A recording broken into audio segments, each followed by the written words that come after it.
As Sally, a 50-year-old homemaker, my life took a new turn when both my grown children ventured out on their own, leaving our nest empty. Embracing this newfound phase, I embarked on a journey of working from home while managing household chores. Thankfully, my husband stood by me every step of the way, offering unwavering support. Initially, my earnings trickled in at a modest $200 per month. Yet, with persistence and dedication, that figure steadily rose to $600, then $800, a testament to the growing opportunities in my freelance work. I'm deeply appreciative of the clients who entrust me with their projects, enabling me to contribute to our household income. Living in the same neighborhood as my husband's twin sister and her family adds an extra layer of familiarity to our lives. Being of the same age as my sister-in-law brings an inevitable camaraderie as we navigate this stage of life alongside our supportive spouses. From the start, a semblance of closeness formed between us, yet my disdain for my sister-in-law remained steadfast, making even the simplest conversations burdensome. My husband shared in my sentiments, voicing his own aversion towards his sister. It seemed her arrogance was a constant presence, her conceited demeanor and penchant for belittling others proving irksome. Her penchant for flaunting her superiority grated on my nerves incessantly. In her home resided her bedridden son, my nephew Tommy, aged 24. Afflicted by a debilitating illness since childhood, he remained confined to his bed, his movements limited and his life overshadowed by illness. Then came the day when a text message from my sister-in-law arrived, dripping with snide remarks and condescension. Starting today, I'll be soaking up the sun in Hawaii, luxuriating in a fancy hotel for a whole week. Oh, but I suppose he won't be joining me, will he? After all, my dear little brother isn't exactly rolling in dough. You two must be scraping by, right? Perhaps teetering on the edge of divorce? Her words dripped with disdain as she continued. And as for me, well, I'll be turning heads on the beach in my swimsuit, basking in all the attention. Unlike you, with your frumpy figure. No chance you'd dare to put on a swimsuit with that saggy post-childbirth belly of yours. Little did she know, my physique remained slender and taut, a fact that belied my 50 years of age. Unlike her assumptions, I didn't bear the toll of childbirth on my body. But her audacity was beyond belief. Admittedly, my 2 children had left their mark, my body not quite returning to its pre-pregnancy state. Yet the same could be said for my sister-in-law, whose figure mirrored my own matronly curves. My sister-in-law exudes an unwavering confidence in herself, yet to me, we stand on equal ground. Perhaps if she possessed exceptional beauty and flawless physique, her remarks might hold less sting, but why must I endure such comments from her? Furthermore, I couldn't help but wonder about her plans for Tommy. So, what's the arrangement for Tommy while you're away? Will someone be staying with him or checking in regularly? Ha, no chance. Too much trouble. He'll manage fine at home, won't he? Besides, I've stocked up on drinks and essentials near his bed. That's appalling. How could you even consider such a heartless act? What? I don't need lectures from someone who hasn't faced a fraction of my struggles. My life's been turned upside down because of him. I never should have had a son like him. Fine then, I'll take care of him. I'll go fetch Tommy right away. Do whatever you please. I'll be relieved when he's gone. Just wait, I'll be there soon. With resolve, I made my way to my sister-in-law's home, a mere 5-minute drive away. Tommy, confined to his bed and reliant on a specialized wheelchair, necessitated a vehicle that could accommodate his needs, hence my choice of a station wagon. She's really going to fetch him? Yes, I did it because I pity Tommy. He's seen as nothing but a burden, lounging around with no purpose at his age. Well, you're no different, just a stay-at-home wife, lounging around all day. You two seem made for each other. I work remotely, you know. I'm not just idling away as a housewife. And being a homemaker doesn't equate to laziness, does it? Remote work, huh? That's hardly a real job. My husband and I have full-time careers. You're essentially just a housewife. It's fitting that you spend your life looking after Tommy. Is that so? Come on, Tommy. Okay. Tommy appeared visibly disheartened. It was understandable given the treatment he received from his own mother. Caring for an ill child is undeniably challenging, but it's undeniably cruel to express such sentiments in his presence. If she needed to vent, I wished she'd choose a place away from Tommy. Regardless of his age, witnessing such exchanges would undoubtedly inflict emotional wounds. After some effort, I managed to bring Tommy to our home. Soon after, my husband arrived. Tommy, Why are you here? He asked. Uncle David, I'm sorry.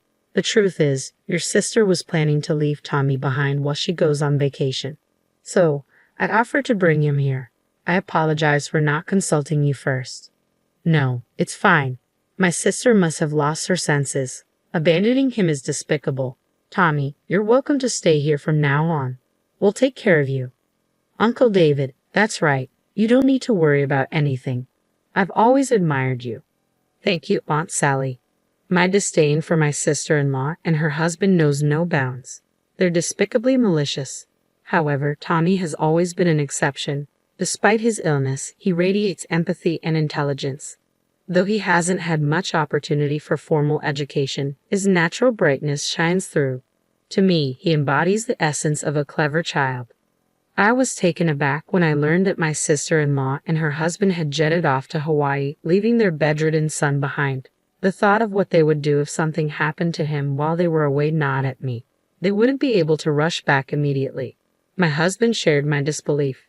Can you believe it?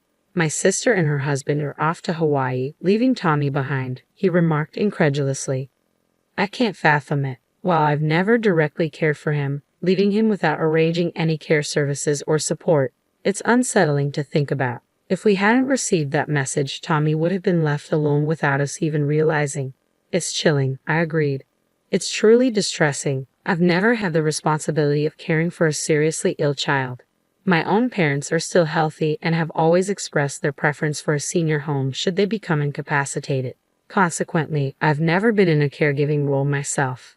That's why I initially hesitated to criticize my sister-in-law. However, I still struggle to comprehend how she could leave her son with only a drink and simply walk away. Given the severity of his condition, they could receive welfare support and, if necessary, utilize short-term care facilities for extended travel. Upon their return, my sister-in-law and her family made a special trip to our house, bearing a gift. Here, consider it a memento. It suits you both perfectly. What's this? We gathered these seashells during our time at the beach. Since we have an abundance, we thought we'd share some with you.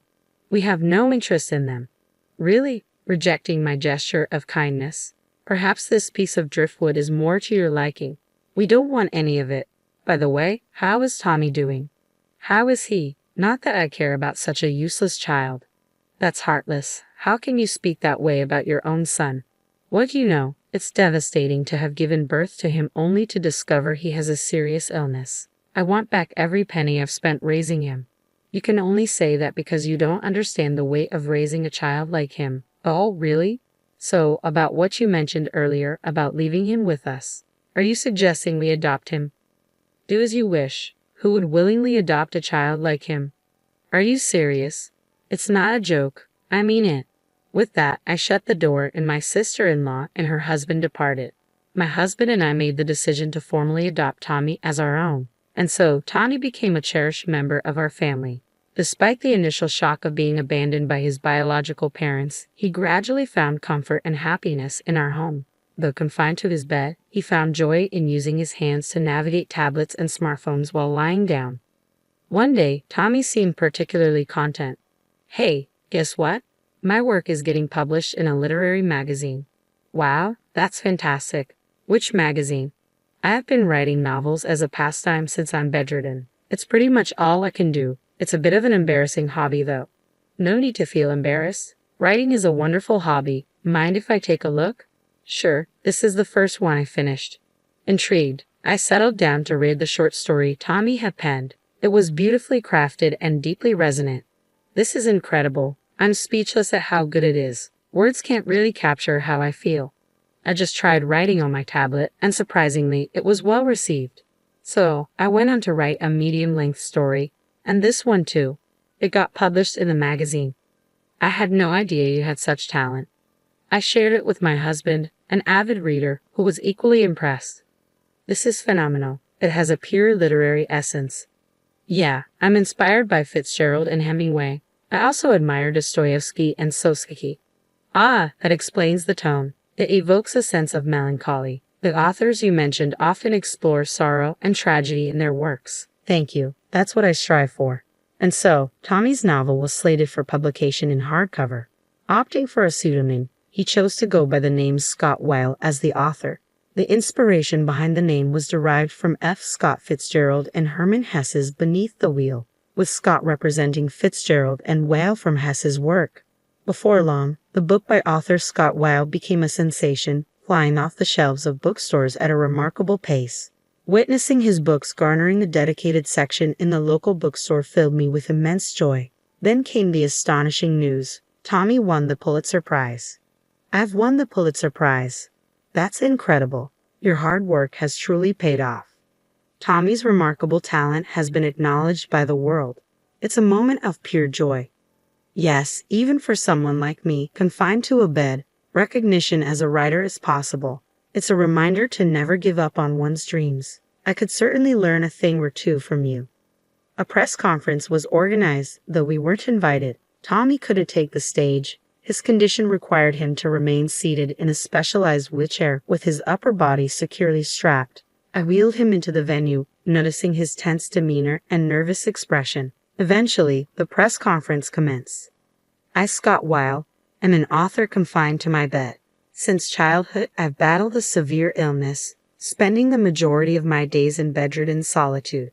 However, amidst the confines of my room, books became my solace. It was then that I resolved to become an author myself, aspiring to offer inspiration to others. I am deeply grateful to all those who have embraced my work, as well as to my adoptive parents who have supported me. Following Tommy's speech, the journalists began their inquiries, some of which proved rather insensitive. They delved into the topic of his adoption. In response, Tommy offered a poignant reply. My biological mother faced immense challenges due to my illness. It's likely that she struggled to cope and may have developed resentment towards me. I can't fault her for it. Voices erupted from the crowd. What appalling parenting. Yet Tommy showed no inclination towards seeking pity. Each person faces their own challenges, so I implore you not to rush to judgment. Please, I ask for your understanding. Once everything concluded, my husband and I assisted Tommy into the car. Our vehicle was adapted to accommodate Tommy's wheelchair with ease. Upon arriving home, we were greeted by my sister-in-law and her husband. Tommy, he won the Pulitzer Prize. I'm ecstatic. Come back to live with us. My sister-in-law's demeanor suddenly shifted.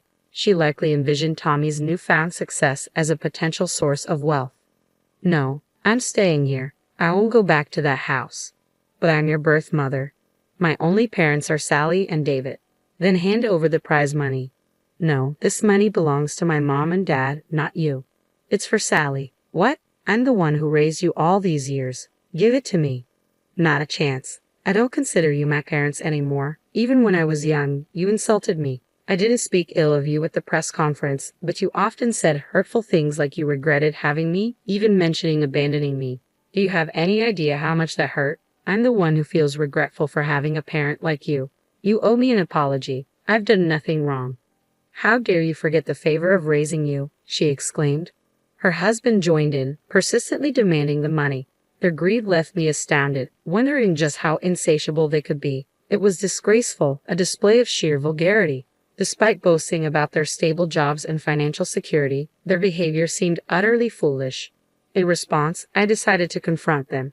You seem to have quite the obsession with money. I've noticed you selling various items on those online marketplaces, I retorted. You're so eager to turn a profit. Look here, you're selling a collection of seashells, aren't you? And it appears you're also peddling coral. Do you think that's acceptable? Everyone buys seashells to adorn their homes, she countered defensively. No, that's not acceptable. Perhaps collecting a few seashells as souvenirs from a Hawaiian beach could be permissible, but definitely not coral.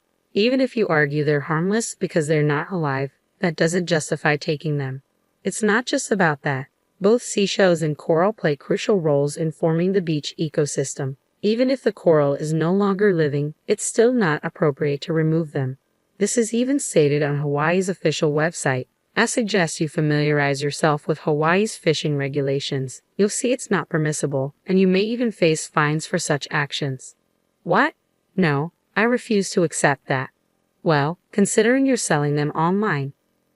It certainly appears malicious, so I'll be reporting you. We're going inside now. Goodbye. No, please don't. I'm serious. You'll get caught for sure. I won't hesitate, I warned sternly. With that, we promptly retreated into our home. Without delay, we contacted the authorities. While collecting a few seashells might seem harmless, the sheer volume being sold on an online marketplace by my sister-in-law was alarming. It raised suspicions of potential poaching activities. Despite her possibly believing it was permissible to take coral as long as it wasn't alive, ignorance could have serious consequences. Of course, I also reported her on the online marketplace. Although I only became aware of the situation yesterday, I saw it as fitting payback. Since then, my sister-in-law has faced consequences involving the police and paying fines. I hope this serves as a wake-up call for her to recognize the seriousness of her actions and reflect upon them. Since then, my sister-in-law has ceased visiting our home. Perhaps she fears I may take further action against her. Personally, I have no intention of retaliating unless provoked. However, I prefer to avoid interactions with my sister-in-law. So I'm grateful for the distance she's maintaining. I hope she continues to keep her distance indefinitely. On the contrary, I'm balancing caring for Tommy while working remotely from home. Fortunately, I have assistance from a caregiver, easing the burden of responsibility. While tending to Tommy's needs can be challenging due to his bedridden condition, I find solace in simply being by his side. My priority now is ensuring Tommy can continue writing novels without worry. I dream of his works gaining widespread recognition globally. Even our children have become avid fans of Tommy's novels. With their impending return home, I look forward to cherished moments spent together as a family.